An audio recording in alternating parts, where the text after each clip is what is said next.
Lidhja e hoxhallarëve të Shqipërisë. حينما رددت يا رب العباد وانتشت روحي وصار الدمع يجري يا إلهي خذ بقلبي للرشاد أشرقت نفسي بنور من فؤاد.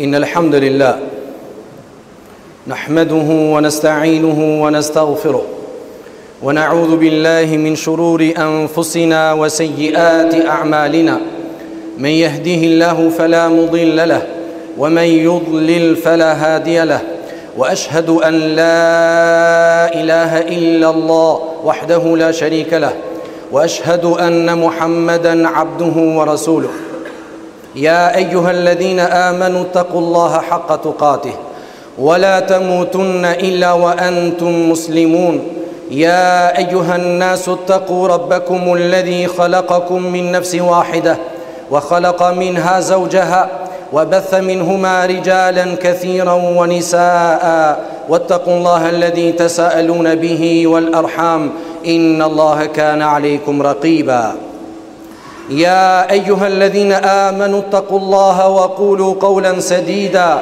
يصلح لكم أعمالكم ويغفر لكم ذنوبكم ومن يطع الله ورسوله فقد فاز فوزا عظيما أما بعد فإن أصدق الحديث كتاب الله عز وجل وخير الهدي هدي محمد صلى الله عليه وسلم وشر الأمور محدثاتها وكل محدثة بدعة وكل بدعة ضلالة.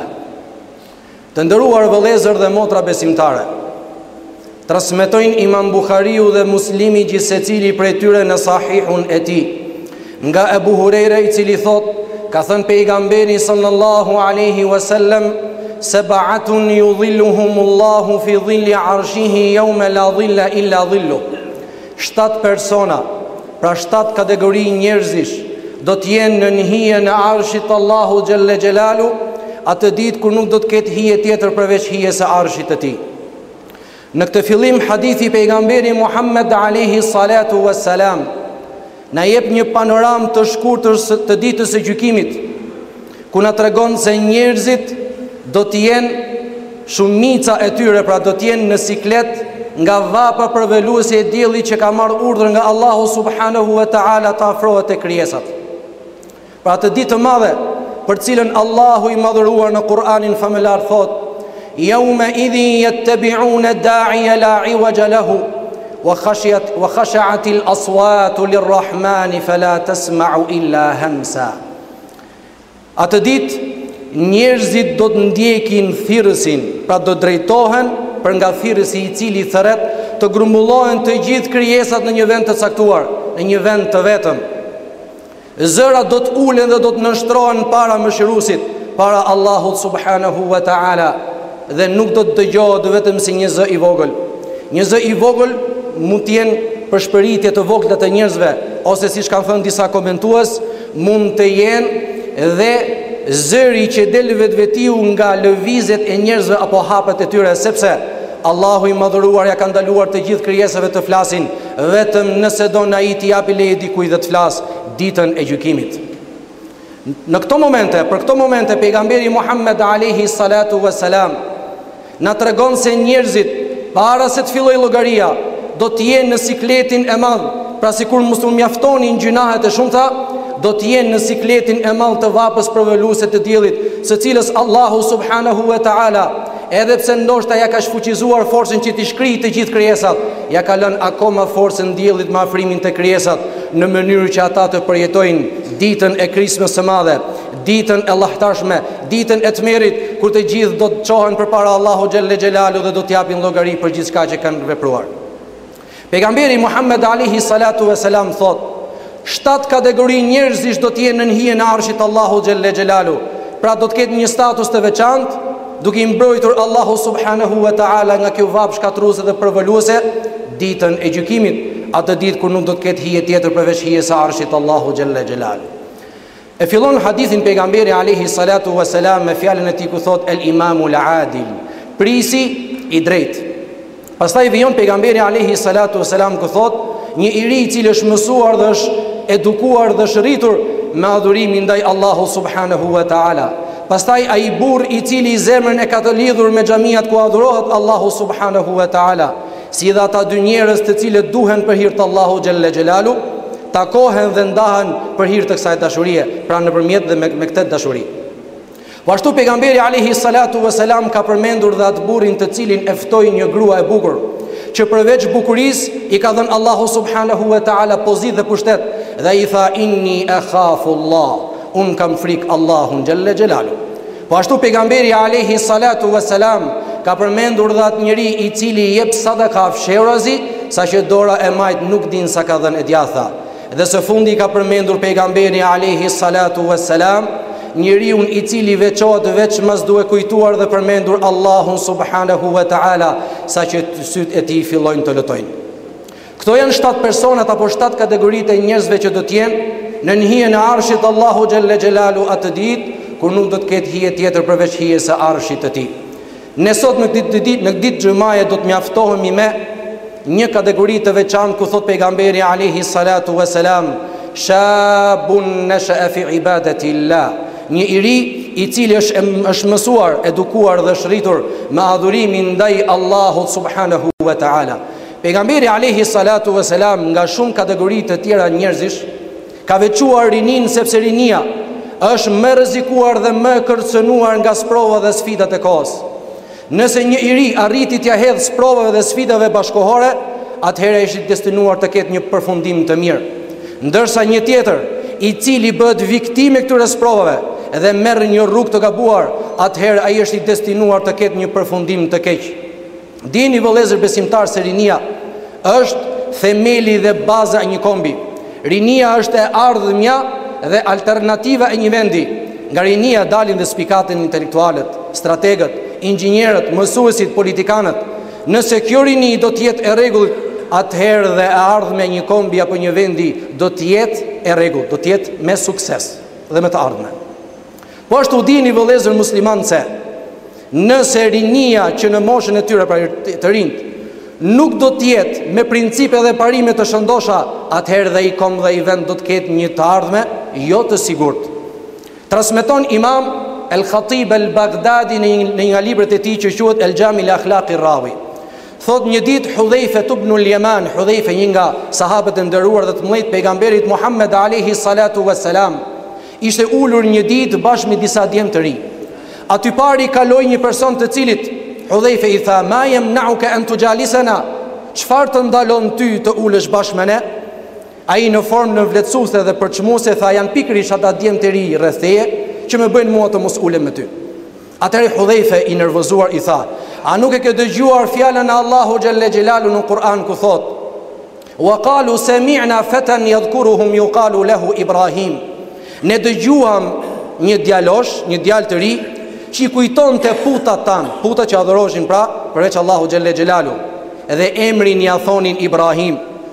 Po ashtu a ke dëgjuar ajetin tjetër kuranor ku Allahu i madhruar thot: "Wa fityatun amanu bi rabbihim wa zidnahum huda."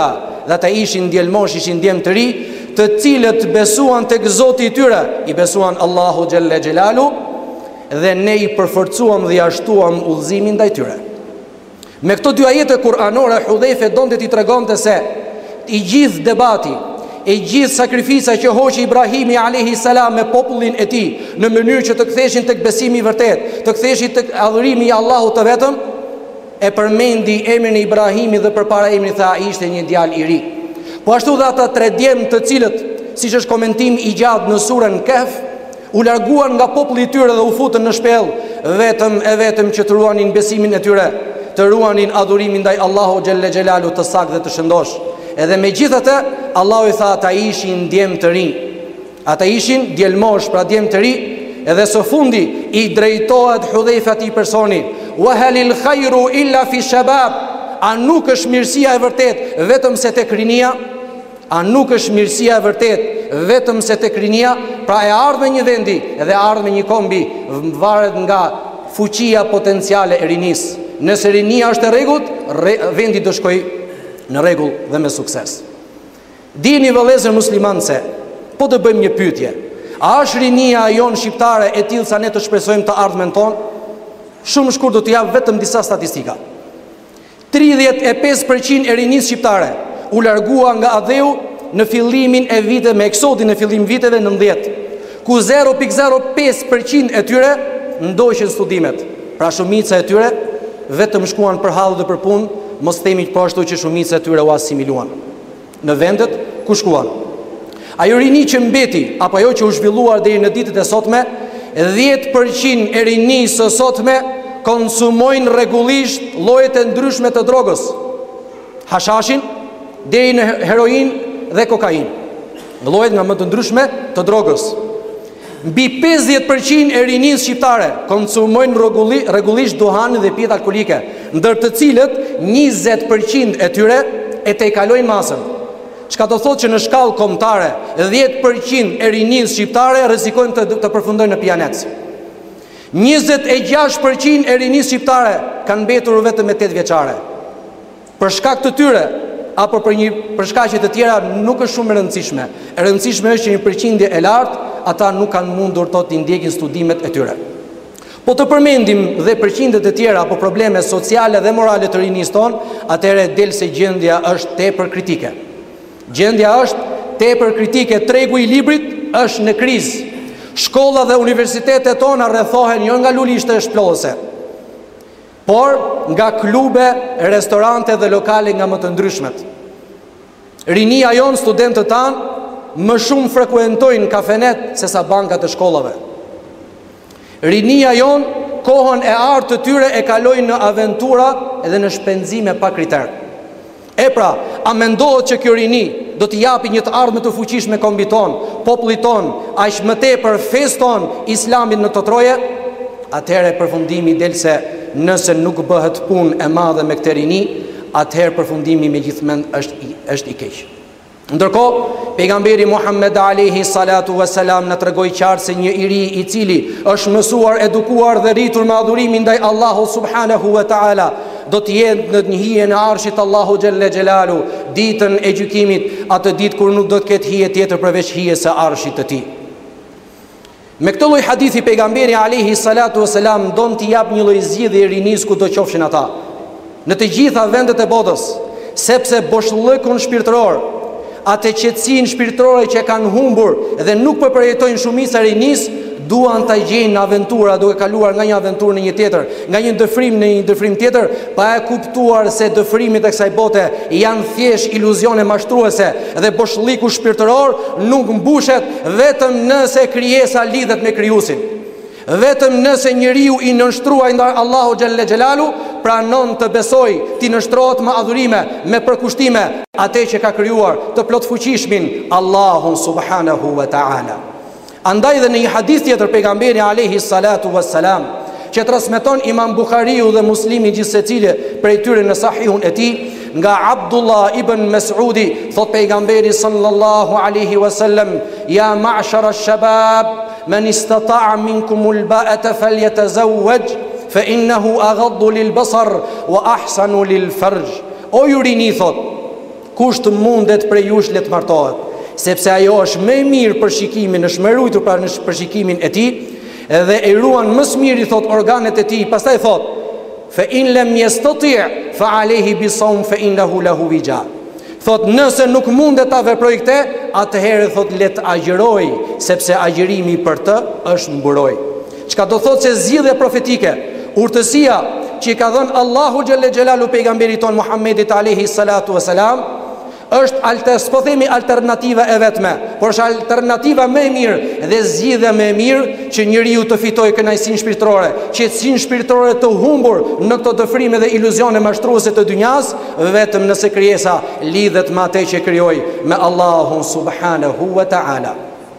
Po t'i kthehemi historisë islame, do të shikojmë se të gjithë ata njerëz, të gjithë ata djem të ri, të cilët e kanë përkushtuar veten e tyre Allahu xhelle xhelalu me adhurime, duke mos e lënë po ashtu në të njëjtën kohë dynjan me një, siç transmetojnë sahabët, Nebiu sallallahu alaihi wasallam ma kana tarikan lid-dunya, pejgamberi alaihi salatu wasalam nuk e ka lënë dunja, por ka jetuar këtu me ato halale dhe me ato mirësi që i ka dhënë Allahu subhanahu wa taala. Mirë po njëti dhe sinqeriteti i njeriu besimtarit të vërtet është kur ai gjithmonë shikon për tek ahireti, duke qenë se ai këtu është udhëtar, nuk ka status tjetër, ai ka statusin e udhëtarit dhe do të shkojë vetëm tek Allahu xhalla xhelalu për të dhënë llogari për gjithçka që ka vepruar. Andaj dhe mendja e tij gjithmonë duhet rraf dhe duhet shkojë në ahiret. Në historinë islame shikojmë se Usama ibn Zeidi, njëri nga sahabët e pejgamberit alayhi salatu wassalam, nuk ishte më shumë se 18 vjeç kur pejgamberi alayhi salatu wassalam e emëroi komandant suprem të ushtrisë islame. Një 18 vjeçar në udhëheqjen e të cilit ishte Ebu Bekr Siddiku, njeriu më i dashur tek Allahu xhalla xhelalu mas pejgamberit alayhi salatu wassalam. Në udhëheqjen e të cilit Usama ibn Zeidi 18 vjeçar ishte Omeri radiallahu anhu, ishte Uthmani, ishte Khalid ibn Walidi, ishte Ebu Ubejde edhe sahabët e tjerë të mëdhenj. Pejgamberi sallallahu alaihi wasallam çfarë bëri me këtë lloj veprimi që transmetohet në hadithet e sakta? Bëri atë që nëse tek një person, sidomos tek një djalë i ri, vihet re që ai ka vizion të pastër, ka vizion të mirë dhe mund të bëhet dikushi, atëherë çelja rrugën atij personi. Andaj dhe pejgamberi alayhi salatu wasalam Usama ibn Zeidi e bëri kryetar të ushtrisë muslimane, një 18 vjeçar që në udhëheqjen e tij do të ishte Abu Bekri, Omeri, Aliu, Uthmani, Ebu Ubejde, Khalid ibn Walidi dhe të tjerë. Usama ibn Zeidi ishin nga ata të tjerë të cilët i kishin lidhur zemrën me Allahun xhalla xhelalu. Adhuronin vetëm Allahun subhanahu wa taala dhe mëngjes e mbrëmje vetëm kujtonin Allahun xhalla xhelalu. Nuk luanin me moshatarët e tyre, me 18 vjeçarët e tjerë. Muhammed ibn al-Qasim nuk ishte më shumë se 17 vjeç dhe ai çliroi Sindin edhe të gjithë vendet e tjera apo viset e Indisë që sot popullohen nga muslimanët. Pakistani, Kashmiri dhe të gjitha vendet e tjera që sot janë me qindra miliona musliman, e ka çliruar ato vende vetëm një person që quhet Muhammed ibn al-Qasim, 17 vjeçar. Muhammed Fatihu, 22 vjeçar, bëhet sultan i perandorisë osmane. Nuk u desh më shumë se 2 vjet të hartonte planin se si do të çlironte Konstantinopolën. Edhe në moshën 24 vjeçare, pikërisht me 29 maj të vitit 1453, Sultan Fatihu, një djalë i ri 24 vjeçar, futet fitimtar në Konstantinopol. Edhe ndryshe nga të shkruhet në shumicat e literaturës shqiptare, Muhammed Fatihu mes klabave pushtuesi. Fatih do thotë çlirues dhe jo pushtues. Është quajtur Konstantinopolja dhe vendet e tjera çlirime dhe jo pushtime, sepse po të shikoni faktet e vërteta, shumica e popullit bizantin deri dhe shumica priftërinve preferonin futjen e Muhammed Fatihut në Konstantinopol, vetëm që të dilin nga zgjedhja e perandorit bizantin, Konstantinit të fundit, dhe të dilin po ashtu nga taksat mbytëse dhe persekutimet që u bënin popullit bizantin. Argument akoma për këtë është që këtë lloj fakti s'kan mundur do ta fshehin, është se në mbrojtjen e kësaj perandorie të madhe Konstantinopolës, me qendër Konstantinopolën, nuk morën pjesë në luftime vetëm më shumë se 7.000 persona. Nuk donin të luftonin kundër Muhammed Fatihun, sepse e konsideronin çlirues dhe jo pushtues. E rëndësishme është që Muhammed Fatihu, një djalë i ri, 24 vjeçar, më 1453, 29 maj 1453 bëri atë gjë, çliroi Konstantinopolën, duke ja kthyer rrotën historisë deri në ditën e gjykimit. E gjithë rrjedha historisë apo fundi i kohës mesjetës, si quhet në histori, është pikërisht data 29 maj të vitit 1453, kur Imam Fatihu futet si triumfues dhe çlirues në Konstantinopol. Çfarë mendoni 17 vjeçare, 18 vjeçare deri në 24 vjeçarët? A luajti Muhammed Fatihu me shokët e tij? A u marr me rinin e cila don vetëm të dëfrehet, dhe siç e përmendëm pak më sipër në fillimin e hutbes, po bëhet fjalë për shpenzime pa kriter. Lokalet mbushen plot me të rinj, pa ndonjë lloj synimi, pa ndonjë lloj qëllimi. Qëllimi vetëm është të kalojmë kohën se s'kemi çfarë të bëjmë. Atëherë, a mendohet se e ardhme një kombi dhe ardhme një vendi të jetë, të mbështetet nga ajo lloj rinie e cila nuk ka vizion të qartë dhe nuk din se ku po shkon, vetëm pejgamberi alayhi salatu wassalam, i cili na ftoi dhe na rregulloi, na mësoi që ta adhurojmë Allahun xhelle xhelalu të vetëm dhe të pashoq, vetëm me këtë lloj mënyre, është ajo qetësia shpirtërore e humbur, vetëm me këtë lloj mënyre do të vi. Nuk thash është alternativa e vetme, por është alternativa më e mirë, sepse kemi vende të cilët po përgëzohen, po përjetojnë mirësi që ka dhënë Allahu xhelle xhelalu, edhe pse janë jo musliman. Mirë po, mirësia e vërtet, mirësia mbi mirësit është kur fiziku dhe shpirti në përjetimet bashkohen bashk. Nëse fiziku dhe shpirti përjetojnë gjëra të gëzueshme dhe i gëzojnë mirësitë Allahu xhelle xhelalu, vetëm në ato momente ti do të ndjesh që nuk ke më nevojë për krijesat, nuk ke nevojë më për këto iluzione mashtruese dhe dëfrime të kësaj bote, por i mbështetesh vetëm krijuesit, vetëm Allahu xhelle xhelalu. Sidoqoftë, në kohët që përjetojmë, kohët janë të rrezikshme dhe me sprova dhe sfida të mëdha. Në hadith që transmeton Imam Buhariu, pejgamberi alayhi salatu wasalam thot: la yati alaykum zamanun illa walladhi ba'dahu sharrun minhu. Nuk do të vijë tek ju një kohë vetëm sa ajo që të vijë më pas është më e keqe se ajo që është tani. Në një transmetim tjetër tek Musnedi Imam Ahmedit thot pejgamberi sallallahu alaihi wasallam: la yati alaykum zamanun illa waz-zamanu alladhi qablahu khairun minhu. Nuk do të vijë një kohë tek ju vetëm se koha që ishte pak më parë ka qenë më e mirë se kjo. Pra kohat sa vinë dhe përkeqësohen, sa vinë dhe sprova dhe sfidat e kohës shtohen, andaj dhe njerëzit kanë nevojë për atë që thot pejgamberi alayhi salatu wassalam: la tusahib illa mu'minan wala ya'kul ta'amaka illa taqi. Mos u shoqëro thot vetëm se me besimtarin dhe mos ta haj ushqimin tënd vetëm se njeriu i devotshëm. Në shpjegim të këtij hadithi, dietarët islam kanë sqaruar dhe shpjeguar se nëse do të shpëtosh vërtet nga rruga e keqe, nga njerëzit e lik, atëherë çdo njeri kur të bëjë njëtin që të shoqërohet me dikë, të ketë parasysh thot 5 kushte. E para, en yakuna aqilan, ai do të jetë njeri i mençur. Siç thot Aliu radhiyallahu anhu: suhbatul jahili shu'mun. Shoqërimi me ignorantin është vërtet fatkeqësi dhe tërslëk. Pastaj thot: en yakuna aqilan hasan al-khuluqi, të jetë me moral të mirë, sepse njeriu me moral të mirë do të ftojë për në morale dhe sjellje të mira. Po ashtu thot: en la yakuna fasiqan, mos të jetë njeri i shturë dhe i prishur, sepse njeriu që ka marrë një rrugë të gabuar do e mos nëse do rish me të, ai do të çojë në rrugë të gabuar. Po ashtu thot: wa en la yakuna mubtadi'an, mos të jetë thot bidatçi. Çka do thot? Të ecim te feja Allahu xhelle xhelalu me kokën e tij, por duhet ndjeki sunetin e pastër pejgamberit sallallahu alaihi wasallam. Dhe së fundi thot: en yakuna aqilan hasan al-khuluqi wala yakuna fasiqan wala mubtadi'an wala harisan lid-dunya. Dhe mos jetë lakmues i tepërt i kësaj dynjaje.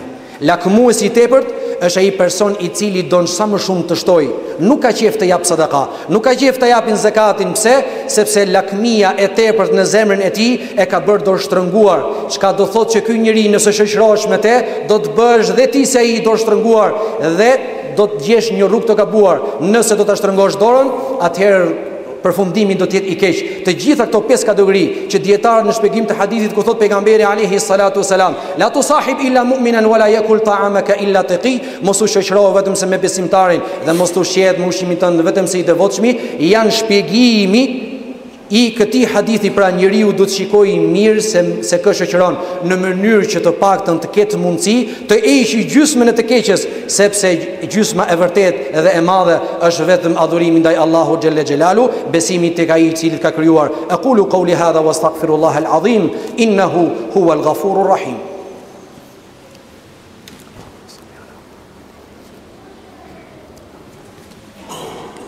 Alhamdulillahi wa kafa. Wa sallallahu ala al-Mustafa wa ba'du. Të nderuar besimtarë dhe besimtare, pejgamberi alayhi salatu wasalam si alternativën më të mirë na la kur djem të ri duan t'i nënshtrohen Allahu subhanahu wa ta'ala me përkushtime dhe sinqeritet ndaj adhurimit ndaj tij, me adhurimin ndaj tij. Mirë po, në hijen e arshit Allahu xhelle xhelalu, kategoria e tretë, siç vijon në hadithin e pejgamberit alayhi salatu wasalam, është dhe i njeri qalbuhu muallaqun bil masajidi, rajulun qalbuhu muallaqun bil masajidi, një burr, një njeri i cili zemrën e ka të lidhur me xhamiat e Allahu subhanahu wa taala, pra me xhamiat ku adhurohet Allahu xhelle xhelalu. Sikur ta dinte pejgamberi alayhi salatu wasalam që kohët të cilat do të vinë më të këqija, më të liga dhe më të vështira do të jenë vërtet sprovë dhe sfidë për kë? Për të gjithë grup moshat, jo vetëm për rinin. Andaj dhe pejgamberi alayhi salatu wasalam po ashtu na la të njëjtën zgjidhje. Na la të njëjtën zgjidhje ku zemra e besimtarit, zemra e muslimanit, zemra e njerëzve në përgjithësi të jetë e lidhur me faltorat ku adhurohet Allahu subhanahu wa taala. Aq më tepër kur ne sot po përjetojmë një kohë që nuk do të gjejmë kurrë atë qetësinë shpirtërore, vetëm nëse vim të adhurojmë Allahun xhelle xhelalu në to faltore, në to xhamia, sepse është vështirë të gjesh një vend tjetër kur ti do të jesh i qetë në zemrën tënde, në shpirtin tënd. Andaj dhe pejgamberi alayhi salatu wasalam, siç është suneti dhe tradita profetike, kur futesh në xhami, pasi ke dërguar salavat pejgamberit alayhi salatu wasalam, bën një dua ku thua: Allahumma iftahli abwaaba rahmatik, o Zot, qeli dyert e mëshirës për mua. Çka do thotë që un po vi nga një botë, po vi nga një vend që është mbushur plot me harame, plot me mëkate, plot me sprova, andaj dhe po futem në këtë faltore në mënyrë që të më mëshirosh dhe të më falësh mëkatet e mia. Edhe kur të dalësh, mbasi ti kesh dërguar salavat pejgamberit alayhi salatu wasalam, nga tradita profetike është që të thuhet: Allahumma asimni minash shaitan, o Zot, më ruaj mua nga shejtani. Pra nga ky vend un po dal tek një vend tjetër i cili është po ashtu mbushur me harame, plot me sprova, dhe vetëm ti nëse e ndalon dhe pengon shejtanin të më cys mua, un do të jem i lirë, i pastër dhe i lirë. Pra, siç mund kuptohet nga hadithi pejgamberit alayhi salatu wasalam, akoma më tepër sfidë nga ana Allahu xhelle xhelalu për të gjithë njerëzit është vetë ezani. Kur muezini 5 herë në ditë e thërret ezanin, dhe kur shkon tek fjala hayya ala salah, e jani në lutje, e jani në namaz, e jani në adhurim, nuk mjafton me kaq për thot hayya ala al falah, e jani në shpëtim. Çka do i thot njerëzve jashtë, të gjithë ata që dëgjojnë njerëzit, është një lloj mesazhi ku thuhet: o njerëz, shpëtimin e keni këtu tek xhamia Allahu xhelle xhelalu, qetësinë shpirtërore e keni këtu, vëllazërimin e keni këtu. Nëse do të jetoni një jetë të mirë që të përfitoni dynjan dhe ahiretin bashkë, e keni pikërisht këtu, në atë vend ku nështrohet njeriu, e vën ballin në sejdë për të treguar përkushtim dhe adhurim ndaj Allahut subhanahu wa taala. Për ndryshe një fjalë e urtë arabe thot: men shaba ala shay mata alay. Ati personi, ati njeriu të cilët i dalin thinjat në një punë apo në një zakon, ma atë punë dhe ma atë zakon ai do të vdes. Andaj dhe kini frikë Allahun xhelle xhelalu, kini kujdes, jini vigjilent që shumica, të paktën shumica veprave tona të jenë punë të mira, në mënyrë që të vi përfundimi jon, vdekja jon, dhe dalim para Allahut xhelle xhelalu me shumicë punësh të mira, sepse nga mëkatet nuk ka njeri që shpëton, nga mëkatet nuk ka njeri që mund të largohet 100% dhe plotësisht, por të paktën me këto lloj kosh, me këto lloj sfida se provash të mëdha, kemi mundësinë që të vdesim të vi e gjeli edhe punët e mira të jenë më shumë se punët e këqija. E lusim Allahun xhelle xhelalu të na fal mëkatet tona. E lusim Allahun subhanahu wa taala të na mëshirojë me mëshirën e tij të gjerë. E lusim Allahun subhanahu wa taala rinin dhe njerëzit në përgjithësi t'i kthej tek feja Allahu xhelle xhelalu. E lusim Allahun xhelle xhelalu ta përmirësoj gjendjen e familjeve tona, gjendjen e rinisë ton, gjendjen e bashkomësve ton, gjendjen e politikanëve tan, ta përmirësoj Allahu xhelle xhelalu gjendjen dhe të gjitha problematikat që po heqin sot shqiptarët. Allahumma amin wa sallallahu ala sayyidil mursalin wa akhiru da'wana alhamdulillahi rabbil alamin wa aqimis salat.